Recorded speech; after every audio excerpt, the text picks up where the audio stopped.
1730 hours on April 4th, 2004, Sadr City of Baghdad, Iraq. Allahu Akbar, Allahu Akbar. 1st Platoon, Charlie 25 Cav, was escorting a sewage truck in the southern part of the city. Allahu Akbar, Allahu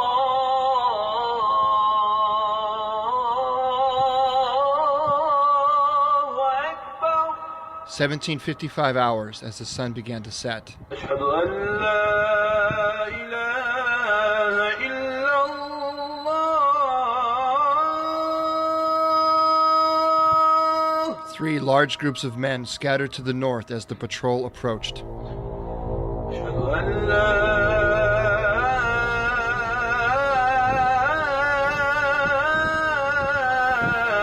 ilaha illallah.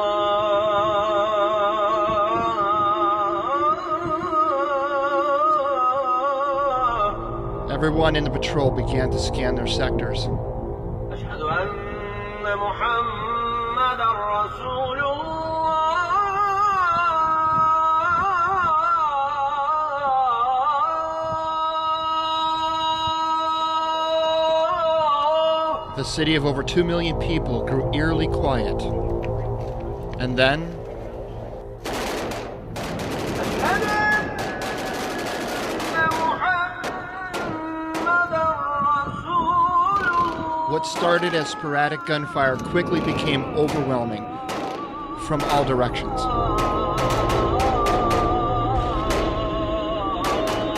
Enemy forces across the city called to arms by the echoing calls of prayer, bouncing from one minaret to the next.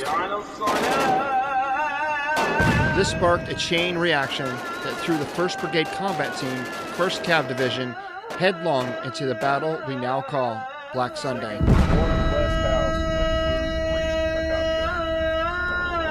I am your host, Eddie Lazary, and on this series of episodes, I will be talking to the troops who were there and their families.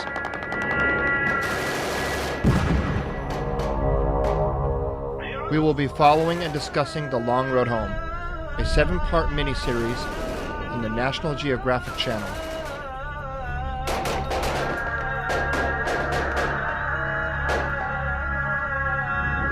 If you or someone you know served during the Battle of Sadr City, I want to talk to you. Join us over to our closed Facebook group 04-04-04. Now let's meet our next guest. I was with Alpha Company 25 Cav.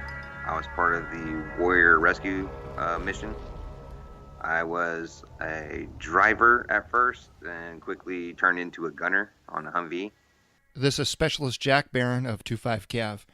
Just days in country, and he finds himself in the middle of a rescue mission. Of course, Camp War Eagle. Describe that day, April 4th. You guys, we know all of us, we weren't in country for very long. A lot of our guys up there in Eagle were actually camping out in the motor pool because it just wasn't enough space with the outgoing crew and the incoming crew to house everyone, right? Right, yeah. We were actually camped across from the aid station on those big old ass rocks. Mm-hmm. I remember waking up that day being pissed off because I had a rock jabbed in my back. And later on throughout the day, they told us that part of our company or part of our battalion got attacked. And so we need to go out there and go get them. And they told us to know at first, don't worry about it. It's no big deal. We're just going in, go and extract them and come out. So I was like, okay, I was all right with it. And then we start rolling into the city. And that first shot hit my door, man. I just came the reality of the situation that I could die. Like today was the day. As we were rolling through the city, when we got stuck in this alley, I can't remember who was in the very front. I think it was Captain Denemy. He was in an unarmored Humvee. Yeah, like no armor on it whatsoever. Mm-hmm. And his truck got shot up. And we got stuck in the alleyway. Tires got shot out. Our gunner in back got hit, which was Sergeant Sutherland, and my squad leader, Sergeant Ryan, his rifle got hit on the gas tube and exploded in his face, and just let out this blood curdling scream that just scared the shit out of me. He laid over. We were returning fire. Me and Barton, Specialist Barton, in back. We grabbed Sergeant Ryan, bandaged him up, and he came to. When he did, he picked up a shotgun and started shooting targets like crazy. And Sergeant Sutherland in back got hit 3 times, and he threatened to jump out. So I started to get out of the Humvee and switch some spots, and that's when we started to move. Another truck pulled up beside me, gave me cover as I was getting back into the Humvee. As soon as we left the location, we rolled back into the fob on flat tires. Got to the aid station, dropped off Sergeant Ryan, and dropped off Sergeant Sutherland. And I remember talking to Gearhart, and telling him to take care of Sergeant Ryan, because he was my friend, not just my squad leader, is my friend. And whoever was left from the truck, we all reloaded, got more ammunition, got more weapons, and got on the next Humvee and went back out. We didn't stop. Just kept on going. So were you part of the? I know they sent many QRFs out. Were you part of the? You were part of the first one, the first wave that went out. Yeah, the warrior element. Yeah. Yeah. And it got to the point where after a while they just kind of ran out of people. They ran out of vehicles that were working, and it was just kind of a hodgepodge of whoever was available, right? Yeah, we. I mean, there were soldiers. Their trucks were getting dismantled, torn up. They would steal buses. We were getting low on people. People were wounded left and right. So the cooks and the supply cart started getting out there, getting their rifles, and just going to work with us. I mean, everyone out there in that fob, just banded together like brothers, like we should have, and we took care of business. I mean, we actually got everybody back. It took a while, but we got everybody back. And I think that's something that I think needs to be mentioned, and that is a lot of these shows everybody's used to watching, right? Movies, documentaries, whatever. It's stories about the special forces, the special operations community, whether it's special forces or Navy SEALs, like all these high speed guys, right? We tend to kind of watch a lot of stories with based on them and the work that they do. And don't get me wrong, that's all who shit, right? I mean, totally, hands down, right? But what makes Long Road Home kind of a unique show is, and I hope nobody listening to this takes it the wrong way. We were well trained, but we were just average soldiers, right? I mean, none of us spent any amount of, we didn't go to the range every week, right? We didn't go and go to the mountain site every other day. A lot of these guys are out here fighting in this shit. You were there at our NTC rotation before we deployed. Like it was a joke. They had like this great big circled in area that was bermed up with like a bulldozer and we called it a fob, right? and everybody just kind of occupied a different section of the circle, and it's like, okay. And then we're like, well, what are we supposed to do? And they're like, oh, you just go prop up on the mound of dirt and look over the other side and watch for vehicles coming. Right. And I'm like, okay. It's like that was our train up, right? I mean, come on. Our command did the best they could with what they had, but at the same time, it was like, really, right? Yeah, at first, we didn't know what we were walking to. A year, we didn't train for that. We didn't train like we should have. We weren't given the authority to train like we should have. I mean, if we were properly trained, we probably could have handled stuff a little bit better. But I mean, shit happens, and you just can't. You can't expect the unexpected, and that's what happened. Unexpected hit, and we got the shit kicked out of us. Yeah. But in the end, we won it. I mean, because we fight back. And that's the thing. It's not that we weren't trained. We just weren't trained for that, right? Exactly. We were trained. I mean, we did a lot of. My God, I don't even remember what the training is called now, but it was like we would sit in classes. At least my troop did. I was part of the Brigade Reconnaissance Troop, BRT. And we spent a lot of time in the classroom learning about, culture and, what's considered a bad hand gesture and what's how do you pat down, a woman Iraqi, or, how do you search children, and, what's the proper way to enter a house and be respectful. And I mean, because, we weren't going in there to fight a war. We were going in there to rebuild infrastructure and that whole winning the hearts and minds piece. I know it's very cliche, but that's really what we were training to do, right? Yeah. I mean, our side, we weren't trained to, we weren't even trained to speak the language. We were told, it was disrespectful and, how to treat people.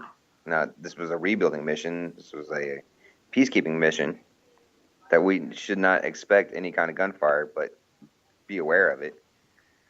They didn't tell us, be full on combat. Mm-hmm. We weren't prepared for that. Well, not only that, but you got your let's face it, we're a brigade combat team, so we had elements of, we had infantry and we had armor and we had artillery. I mean, we had engineers, we had the whole gamut, and everybody was trained very well in their discipline.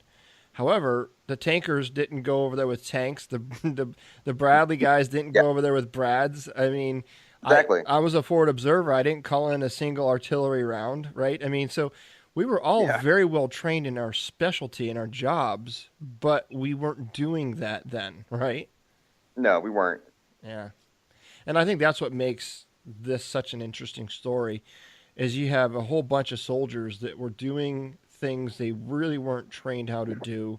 They were out of their element, out of their comfort level, and faced insurmountable odds, and we still prevailed. And that's the true testament of the warrior spirit. And the first team, in particular, our 1st Brigade Combat Team, our just tenacity to just never give up and never quit, Exactly.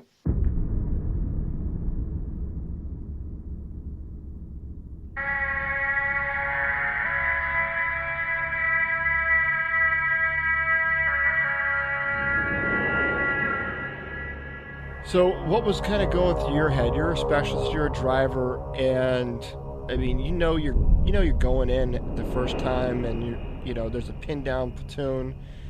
But I remember, I could hear the gunfire going in the background. I mean, I knew people were hurt and getting killed, and I mean, I knew all that. I heard all that, but it still wasn't a reality in my mind until I actually saw the first bullets, hit our vehicle, and start, hitting around. I remember we were traveling around at the time without any doors on because we thought that was a good idea. And we were actually told by the outgoing crew, hey, you should travel around without doors. You can get in and out of your Humvees easier. Like, oh, that makes sense. So we all took our doors off. But anyway, so I just remember we rolled up and we were running casualties from Eagle down to Cuervo and back and then bringing ammo and medical supplies back north.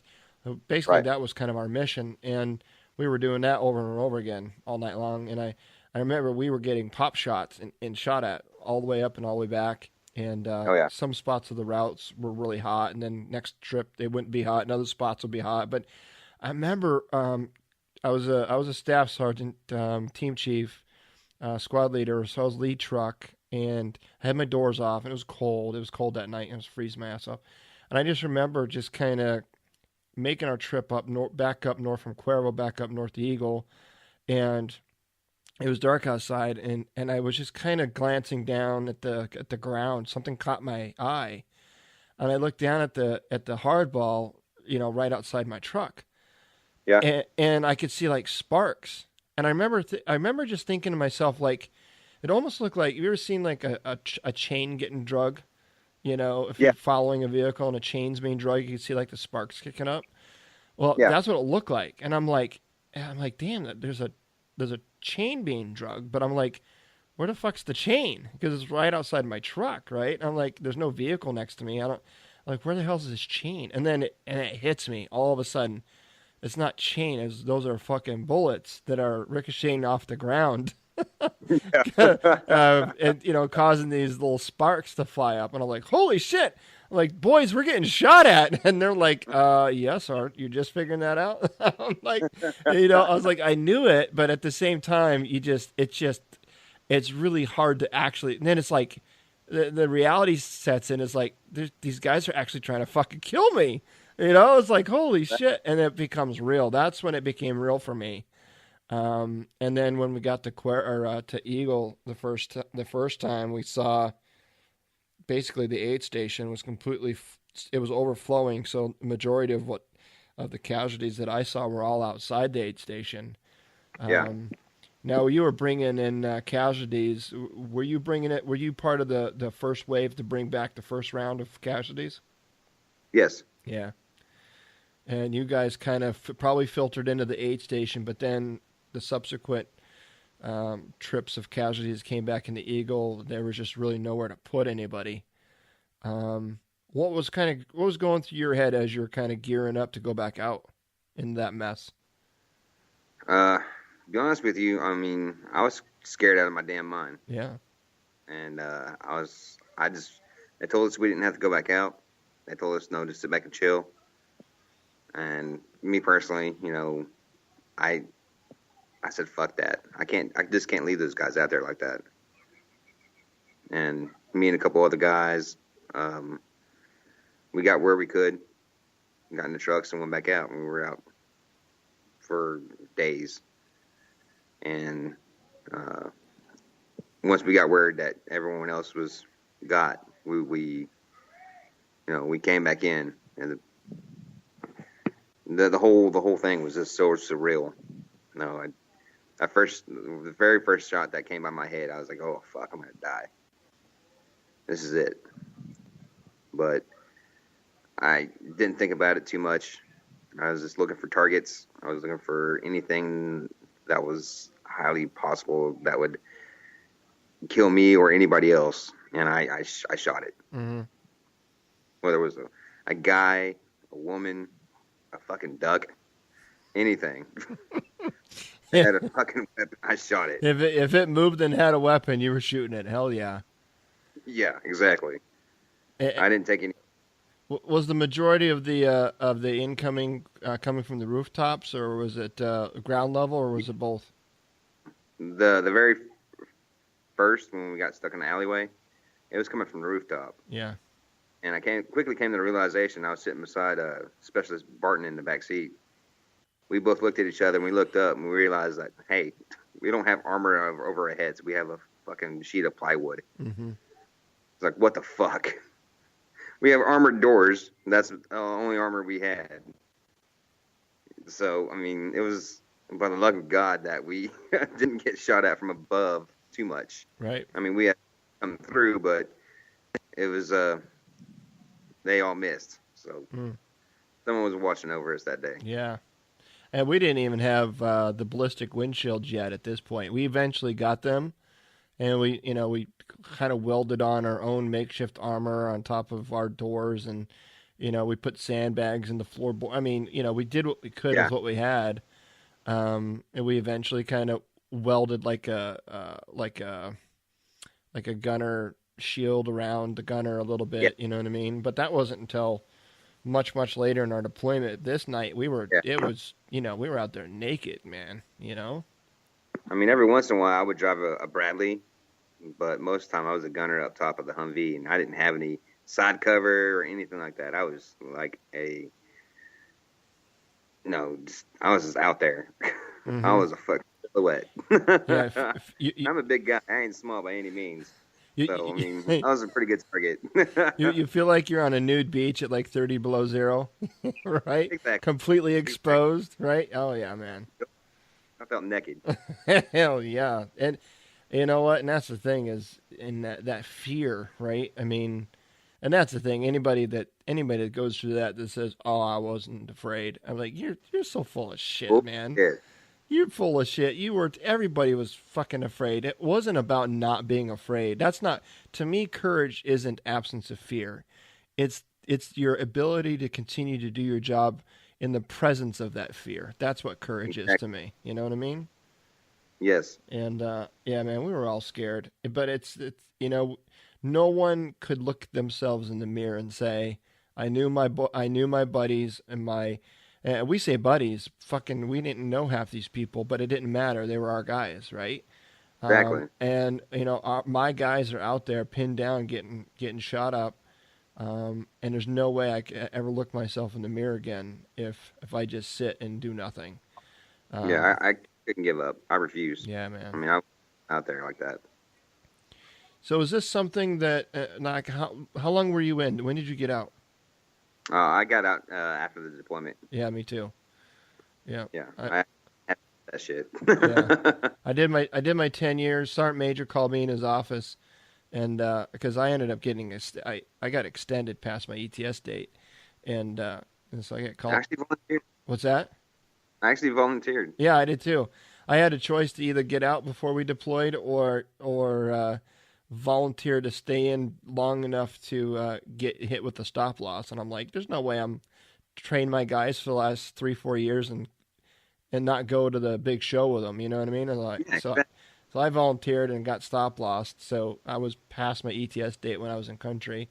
And Sergeant Major called me in his office and said, "Well, you gotta make a decision because any enlistment that pushes you over 10 years is indefinite. So my choice is while I'm in country now with all this shit going down, and I got a choice to make: either reenlist indefinite or get out of the army when I redeploy when I get back. And I'm like, well, that's a tough call. That's a tough Yeah, call back to the wife back home, right? yeah, exactly. Because she knows what's going on. By this time, all the shit's gone down, and yeah, it was an easy decision for me at that point to say, yeah. I went back and told Sergeant Major, I said, I'm gonna have to kind of hang it up when I get back. And then so we redeployed, and literally within 30 days of redeploying, I was out, man. And it was I wasn't ready for that. I mean, you go from a year long combat deployment to the civilian world. There wasn't even the transition period of non-wartime to or from wartime to non-wartime while you're still in the military as a way to kind of you know come back to terms with reality a little bit. So that was tough for me, man, and ended up moving to Yep. New Hampshire away from everybody, and I kind of shut down. I really didn't talk to anybody about anything, not even my guys, and I just kind of I buried it, and I really had a hard time with that after a while. And I finally decided to open up and start talking about it and reconnect with some of my guys and reintegrate into the veteran community. Um, and that was a tough thing for me to do, transitionally wise and emotionally. But I did it, and I'm way better for it now. And I'm just curious, what was it like for you? Coming back from that deployment and then getting out of the military as soon as we did. Well, I mean, for me, it kind of sucked. I mean, I got back. I was gonna re-enlist, but I was 2% over body fat, which is bullshit. You can't really do much running at the fob. Mm-hmm. When orders pouring down on your head. um, Came back, started ETSing. Took forever. Moved the wife back to her mom's and with my daughter, and we moved back in with my parents after I got out. And it took them like a month or two to even give me my last paycheck. So I had bill collectors calling me, I was stressing about trying to find a job because, I mean, there's at that point in time, no one wanted to hire a combat veteran with PTSD and, you know, a trained killer, Mm-hmm. you know. I mean, everyone just looked at you funny, like, oh, this guy's going to go off and just kill everybody. He's psycho. So it was really hard to find a job. And when I finally found a job, that's when the military gave me my fucking paycheck. And I got the bill collectors off my ass. We lived with my parents for about, I guess, about a couple more months until we got enough money for an apartment. And got out, still had problems with nightmares, flashbacks. I didn't sleep much. I couldn't. Little noises would trigger things, and I would freak out. And this went on for a couple years. And I was actually driving from the mall with the family, and I heard something that sounded like a shotgun. And I went into combat mode. I almost hit cars, put my wife and my daughter's life in danger. And at that point, I knew I needed help. I just couldn't do it. I need something to help me with that. So I went and saw a psychiatrist, and I mean, let's face it, the VA ain't no top notch. So I found some other avenues and ways instead of drinking or drugs to vent out and, you know, trying to contain that. I did breathing exercises. I'd fight anything, you know, and I talked to my wife about what happened out there finally and got it out there. And then that's when I started reconnecting with old, you know, soldiers, buddies and whatnot. And I guess later on we had the reunion at Fort Hood. Mm-hmm. I was going to get amped up to go, but I just couldn't bring myself to see those guys again at that point in time, so I didn't go. It was just, I don't know, fear and I don't know, mostly fear of what would happen, you know, to my psyche if I saw them again. Don't get me wrong, I love the guys, and I'd do anything for them, but I just wasn't ready for all that. What's different now? Is it just the time that's passed, or yeah? And I mean, just seeing the show again, like the first 10 minutes of the show, my wife was pretty afraid that I was going to fall back into it. Yeah. You know, back to my old self. Were you afraid of that too? No, actually I wasn't. I was actually I felt pretty good about it. Yeah. But the first 10 minutes of the show, I saw Valesky walking through the aid station, and boy, I lost it. I just started crying because, you know, I was there. I remember walking through the same thing and seeing all that and how crazy it was and how sad it was. And as much as I tried to hold it back, I just couldn't. Just everything just came back like you know, like it was yesterday. But I haven't fell back into my old self, and I'm still good. But I'm actually glad the show came out so that, you know, they can actually see what I went through and what I've done and what the cost of all this was. Yeah, and that's kind of a lot of what a lot of people that I've talked to said is, you know, even, what is it, 13 years later, and some people say that they're still not ready to see it. Other people say, like me, I say, well, here it is. It's coming anyway, so I might as well just face it head on, right? Exactly. We're at the minute.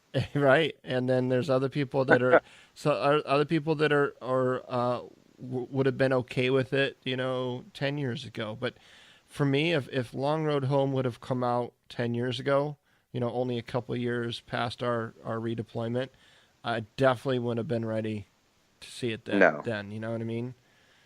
I'm probably alcoholic and divorced. Yeah.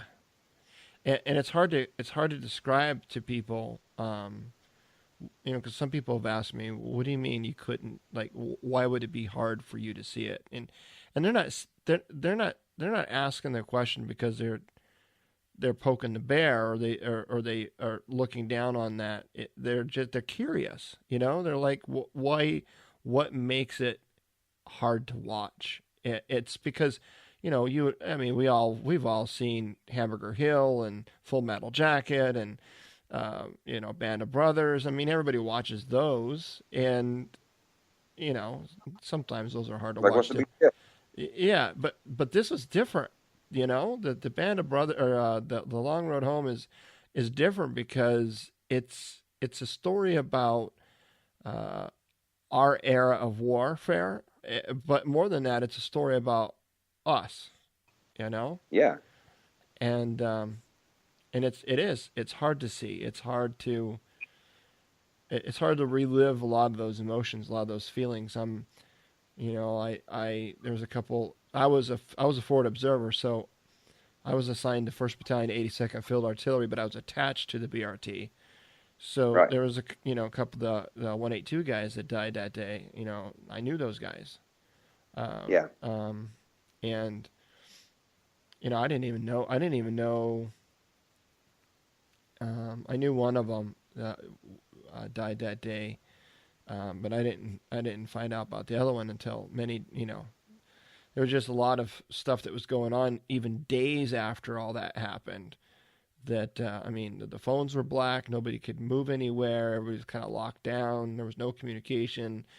There was a whole lot of rumor and speculation and chatter, but nothing real definitive. And it wasn't until the full list of guys that died that day came out, and I still don't even know how many people were wounded. There was a shit ton, man. But I think some reports say 40, but God, there just had to have been more than 40, man, because we were running, huh? There had to be. Oh, we were running casualties down to Cuervo like all night long, man. Yeah, trip after trip after trip. Yeah, we had Blackhawks coming in. Yeah, we started to have Blackhawks come in initially, but then the airspace got too hot, so they couldn't get a lot of the Blackhawks in. So that's what the BRT was tasked with, is trying to keep the route open and then escorting. And we were literally escorting casualties in anything that would move. I remember one trip I took down casualties in the back of like a 5-ton or a deuce and a half or something. And then of course there was some LMTVs we brought down. There was open back Humvees full of casualties one trip. There was any vehicle that was still moving at the time. And then I just remember there just being almost a collection of shot up, blown up vehicles off to the side of the aid station there. It was just it's hard to even describe in words the spectacle that was that day. And I use spectacle, not, maybe that's the wrong word. It was. I mean, no amount of war movies will ever prepare you for the real thing, huh? No, never. Yeah. So what's your take of the series so far? I know we talked briefly about the opening scenes, but how's the rest of it been, in your opinion? As far as I know, it's been okay. I mean, I didn't know all the details. Shit, I still don't know all the details from what happened to the unit or what happened to the squad to initially put them in that situation. I heard rumors of they were messing with Iraqi flag. I heard they were doing something stupid, or nothing real, no real intel. So this is so far it's been like a surreal information wave hitting me. Now, I read the book. First time I read it, I was like, man, this is kind of bullshit. Because I mean, where's all the EMs at? Where are all the enlisted members that were there? Where's their story? Where's their half? We all got the officers' half, but where's our half? The guys that are in this shit. Not every officer went out. So they don't have the whole story. But so far it's been pretty legit, I think, and I liked it. Yeah, and I'm looking forward to the rest of it. Obviously, it's It's kind of, I've said this before, but it's bittersweet, right? It's bitter because Yeah. you know the reality of. I mean, if it weren't for that attack, and if it weren't for those that were lost and those that were wounded, there wouldn't have been a book. There wouldn't have been a series. There wouldn't have been this show. We wouldn't be having this conversation probably, right? No. So it's bitter in a sense that all of that had to transpire in order for us to get to where we are today. But it's sweet because now we have something tangible that we can use to kind of rally behind. I mean, that's kind of the reason I created that group 4444, right? Is to Right. kind of bring everybody in. If you'll notice, I mean, you're in that group, and Yes, sir. there ain't nobody in that group talking about there isn't anybody in there talking about, well, you know, First Cavs was in there picking a fight, and Yeah. everything that you hear on all these other groups, and even on the National Geographic Facebook page, you go and check that out. It's like I just can't be around that because it's not about that. It's not about how it started, or what we should have done. I mean, it's easy to Monday morning quarterback, right? It's really easy to look back, hindsight's 2020, and say, well, this should have been and that should have been. Well, yeah, a lot of things should have been, but they weren't, right? Yeah, because the shit just happened. We weren't prepared for everything. Right. We weren't pushing our limits or the boundaries or anything like that. This shit just hit the fan. We were at the right place, right time, Right. and we got it. Yeah. I mean, later in our deployment, I could say there might have been a lot of things that were happening that Yeah. to provoke. I mean, my BRT, we'd be out on the route every day, and we'd go and we'd tear down Mookie posters. Any Mookie poster we saw, we'd go to rip it down. Yep. We did the same. You know what I mean? Was that provoking maybe, but we didn't give a fuck. You know what I mean? Yeah, I mean, it was propaganda we needed to get rid of. Right. We wanted them to be behind us, not behind him. Right. So as the year progressed, there might have been some things, but at the same time, we still kept up the humanitarian piece of it. We still did what we could to rebuild infrastructure, and I mean, I just got off an interview with Hardy. You'll end up hearing that one eventually, and we shared a story about Mechanic, right? what's that? Darn Hardy, the mechanic. No. He was a BRT NCO. Okay. And one of the guys that I served with, and we were out on missions several times to pass out frozen chickens. Yeah. Have you ever done any of those? Yeah, we did. We were passing out frozen chickens. I'm like, man, these guys are getting chicken. I'm gonna go back and Bob need a fucking. Yeah, man. Frozen chickens. We'd pass out soccer balls. Free clothes, food, all kinds of shit. You know what I mean? Like, we were trying to do right by these people, man. And you remember the interim elections? Yeah. That to me, that was the most unexpected, amazing thing, I think, in my opinion. Obviously, we knew the interim elections were coming, and there was a lot of preparation that went into all that. And but I didn't know what to expect, right? I really honestly didn't know what I was gonna. But we had that lockdown like a day before and the day of the election, because there was rumors that like 50 car bombs were scheduled to come in to all different points of Baghdad and blow up polling stations. So we had like a freeze on all vehicular movement with the exception of emergency vehicles. And I just remember that day. I forget what day. I don't know if it was a Sunday or a Saturday. All those days ran together. Nobody really kept track of days. Yeah, they did. But I just remember whatever day it was, the day of the election, we were out on the route pretty early. And we were, the whole troop was out kind of, and we were told to kind of be near the polling stations, but they didn't want us too close because they didn't want to give the impression that we were influencing the vote in any way, right? And so we were kind of, at an arm's length, let's say, to a couple of these polling sites in our sector. And I remember we were all out there real early. We must have got out there before daybreak, and I remember the sun started to come up, and little as the polling station started to open early in the morning, people started to kind of poke their head out of their houses and just kind of literally like poke their heads out of their front doors and just kind of look left, look right, just to kind of survey the situation and be like, is it safe to come out? Like, what's going to happen if I walk out to go to these polling stations, right? So it was kind of funny to watch at first, but then when they started to emerge out of their homes, I noticed that they were all wearing like the best way to describe it for the listeners that were never there is like people walked out of their homes wearing like their Sunday best, right? Yeah.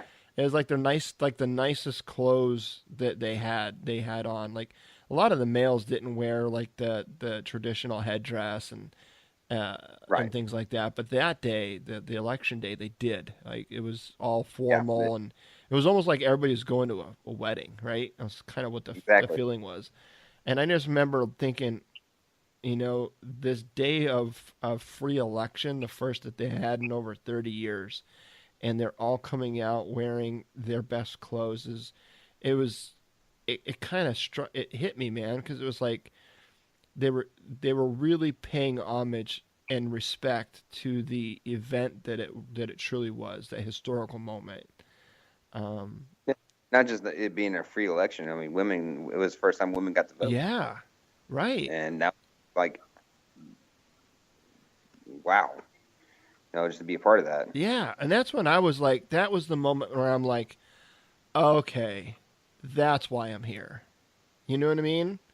Yeah. Like before that, I mean, I was there because whatever mission that we had and whatever we had to do, and escorting shit trucks or whatever we had to do, right? I mean, whatever we were told to do, we did.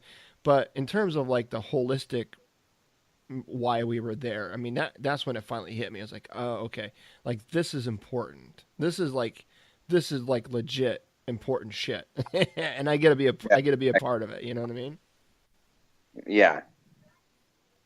I remember that day we were patrolling polling stations. And right down the road from Eagle. Mm-hmm. I mean, we got attacked, and then we had to take over a school right down the road, and getting gunfire from left and right and everywhere else. And we were like a way station for people come in and relax or get a breather before they go back out to another station or to another polling station and try to take it over from the mighty militia. And I remember, at the time I was driving to Bradley, and as we were there, I helped the medics give IV bags, and I went upstairs, took position with a sniper team, and then I got with the first Sergeant Stuckey, and we took out targets from the window, and it was just it was one crazy fucking day. There's a lot of those days there, huh? Okay. Oh man. So give me a fucked up story of something that happened during your time there. It could be around the April 4th, or it could be just any time while we were there. I'm sure you've got plenty of fucked up stories. We were out on patrol, and I was driving a Bradley for Sergeant Shane Hernandez, and it was nighttime, and he got to take a piss, and he walks out to this field. Well, he thought it was a field. It was all muddy and whatnot, and he's sitting there taking a piss, and comes to start, walk back, and he falls into this hole like, help me, get me the fuck out of here. I'm sitting down, and I open my hatch, and I'm like, what the fuck? And I look up, and he's stuck in this hole. And we quickly realized that he's in like a sewer ditch full of shit. And he's deep in shit, get me out of here. I'm just laughing my ass off like, nope. And I close my hatch, and he just comes back mad as shit. Oh, man. Good times. Good times. Yeah, you're like, fuck. He's got to get in his Bradley and stink it up the rest of the night. Oh, well, at least I wasn't in it. Oh my God, man! I actually have a very similar story. We were doing well, because a lot of those houses, they didn't have like a sewer system tapped into like a city grid sewer system. So it was like literally like a pipe that would go out through the wall and into like a great big ditch, like a hole. They dig a hole on the Yeah. outside of the house, and they would run their pipe out the side of their house and into this fucking hole, right? And then they would cover the hole over with like, I wouldn't even call it plywood, man. It was kind of like, I don't know, fiberboard maybe. It was, you know what I Yeah. mean? It's like if you were to take like the the 3/4 inch plywood, and it's got the different layers that are kind of all glued together. You take one layer of that, right? That little tiny layer that's like particle board or Yep. whatever the hell. That's what it was, and they would cover it over this hole. Well, we got some intel that there was some bad guys in this house, and we were going to do a troop level cordon and search and an entry. Right. And we always did our entries like 2, 3 in the morning, Yeah. and Same here. catch them off guard and shit, right? And so we would prep back at the because we lived on Fob Iron Horse, so we would Right. we'd carve out a little section of the mortar pool, and we would kind of get some engineered tape and mark off like where the building structure would be, and we'd run some drills and all this other shit. Well, there would be an element there would like be the entry team, and there would be like an inner cordon and an outer cordon. We had little tiny UAVs kind of pulling security for us. We're like little UAVs, like the kind you would like throw with your hand. You know what I mean? The tiny ones. I forget what they're called, Yeah. Ravens or something like that. Anyway, Yeah. so we had like one of those flying around, and well, my job or my element, my section, we had to like skirt around once we got in the sector. My job was to skirt around the side of the building and then pull security on the back of the building to make sure nobody egressed. That was my task. And of course, it was dark. I had PVS 14 in one eye, and Yeah. all of a sudden we get on station, and everybody's being all quiet and shit, just like we trained. And I skirt the building, and I'm running around to the side, and it all looks like just straight level ground through the NVGs, but it's not. Yeah. It's not. I step right in the middle of this fucking particle board thing. It breaks through, man. And I fall into this shit pit, man. And it's like I'm up to my and shit, right? I'm like, oh my, and I can't say anything or be loud or anything because they're about ready to enter. The only problem is there's nobody covering the egress, right? Because I'm not back there. I'm stuck in this fucking shithole. I hear the entry team go in and they're yelling clear and all this other shit. So everybody kind of regroups outside, and I start yelling. I'm like, hey, I need fucking help over here. And finally I get somebody over there. And they're just like, oh, hell no. They would like grab, well, I can't remember who it was. He had a M16 or an M4 with a 203 attached to it. And he kind of points his weapon at me for me to grab the barrel while he kind of drug me out of this fucking shithole. And I'm like, can you at least clear the weapon first before I grab hold of this barrel? And he yanks my ass. 2 or 3 rounds. Yeah, right? You take a shot in the face, pull me out of shit. Can you imagine? That would be the shittiest way to die. Pun intended. Oh, my God, dude. I remember just getting back in the truck, and my guys are like, fuck, Sergeant, you stink so bad. Oh, man. Oh, God. Oh. There's just so much human feces in that country, man. Oh, so much. So much. Nothing can even describe the smell, man. Nothing. We always call it the what the fuck. Oh yeah, what the fuck? Oh yeah. Fuck. You get it on your face. You're in a gunner spot and you hit a shit ditch and full water, like, oh, what the fuck? It gets in your mouth and your eye and shit. Throwing it up. Like, what the fuck? I'm like, no, dude, what the fuck got in my mouth? Oh God, I've had what the fuck in the mouth before. Absolutely. Oh man. It's horrible. So much shit. So much everywhere, man. Oh yeah, good times, right? Oh yeah, great times. Oh. Sorry, I remember Sergeant Shane Hernandez. He was like the comic relief for me. He would always flip out. No, he decided we were at this one mission. We just picked up this bomb maker, and we stationed up beside this one route because they were taking a lot of fire from another route. And we're in the Humvees at this time. I'm the gunning up top. And he decides to get out, take a piss, and then go talk to the platoon sergeant Butler.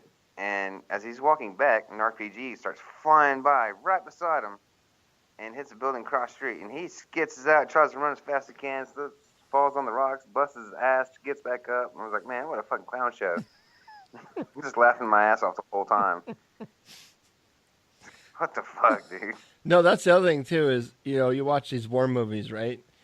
And before we deployed, I would see these war movies, and I thought that RPGs, kind of floated through the air with a little smoke stream behind them, and you can kind of see them coming, and you just got to kind of get out of the way before they get to you, right? Just like they do in the movies, right? Yeah. Nope. Nope. Those RPGs, man, are fucking fast, bro. You ain't getting out of the way of those sons of bitches. No. No. And not even. We were. I was this Operation Iron Fury. Oh yeah. And one of the guys was telling me that he was in an alleyway, and this guy peeked around the corner with RPG and shot it at him. He said at the time he almost shit himself, and he just looked at him like, "Oh my God, I'm gonna die." Next thing you know, just like the RPG flew out the barrel like maybe a foot, curved back and hit the wall right in front of the guy and killed himself. No way, really? That's awesome. Instant karma. Poof. Yeah, pretty much. All I could do was laugh because it was fucking hilarious. Oh, Jesus. Were you part of that? Remember that mission, that huge mission that we went down south at Salmon Park? Yeah. Were you part of that? Yeah. Oh yeah, I think the whole brigade was. That was interesting. Yeah, it was. Yeah, I think they definitely got a heads up that we were coming because there wasn't fucking nothing down there, dude. There was no one there. Nobody. Crickets, man. Yeah, I mean, this big old encampment, and there was like not even a turd in sight. Nope. That was a wasted mission. That word definitely got out there, man. Oh yeah, that place was clean. Yeah, good times. It's like they swept the buildings up for us before we got there. Right, exactly. Moving Oh shit. Well, man, hey, it's nice meeting you, nice talking to you, and this I guess the last question I've got for you before I let you go. It's kind of the same question I've been asking everybody that's been on so far. Is kind of what's your hopes for this series in terms of for yourself and maybe for others out there? What do you hope will be the outcome of this? For me, I hope it closes a book on that part of my life, and I can fully move on and not have to worry about it ever again. I hope others take into account, what the cost of war is, what the cost of freedom is. Because, I mean, like every church says, the shit ain't free. Mm-hmm. You need to know what we fought for. And I think it'll open a lot of people's eyes, I hope, and help them realize what it is soldiers actually do. It's not glorified in any way, form, or fashion. It's not like we get paid a superstar salary. Mm-hmm. We volunteer to go out and do this, to risk our lives, to write that check for, the cost of life, if need be. And they need to realize why we did what we did. Yeah. Did it for. Yeah, and I hear your kids in the background, and they were either too young or not even born at the time all this went down, right? My daughter was 3. Yeah. And when I believe she was around 2 or 3. And I actually lied to her and told her I was going to Iraq to protect the camels from bad guys. Yeah. And I guess she was around 10 or 12. She came to the realization what I was really over there doing. She asked me if I had killed people. I said, yeah, baby, I did. I had to. She said, were they bad? I said, yeah. And she says, well, good. Well, you did what you had to do. So this series will kind of help kind of show our little ones too a little bit of Right. that piece of history that either they weren't around for at the time or were too young for at the Right. time. My daughter was 2 and my son was 9 when I deployed. So, my daughter doesn't remember it at all. My son, he just knew that I was in the Army and I was going away for a long time, and it really, bothered him, ate him up. Yeah. Because he was old enough. Did my daughter. Yeah. Because he was old enough to understand bad guys, and bad guys were trying to get daddy, and he wasn't having it, and he was very upset. Yeah. But my daughter was 2, don't remember any of it, and Yeah. so this has been kind of interesting as a way to kind of share some of that story with the family too, Exactly. Well, cool, man. Well, thank you for your time. I do appreciate it. And Awesome. this will release on iTunes, Player FM, Stitcher, all the any podcast aggregator out there it'll be available. So it'll be heard by many, and that's the goal too, right? It's to encourage guys that might be on the fence about opening up, and maybe our conversation or some other conversation that I have with somebody else will trigger somebody to want to open up and talk about it a little bit and be okay with it, even if it's just listening to our little shit story back and forth, right? I mean, Yeah, exactly. it means something, and there's little things there that the only people that served over there will ever really understand, and that's okay, right? Yeah, It's exactly. not that we have to. It's not that we have to have everybody understand where we come from, or understand it. It's not about their understanding. It's just about their willingness to listen. That's it. And Exactly. there's a lot more people out there that are willing to listen than we give credit.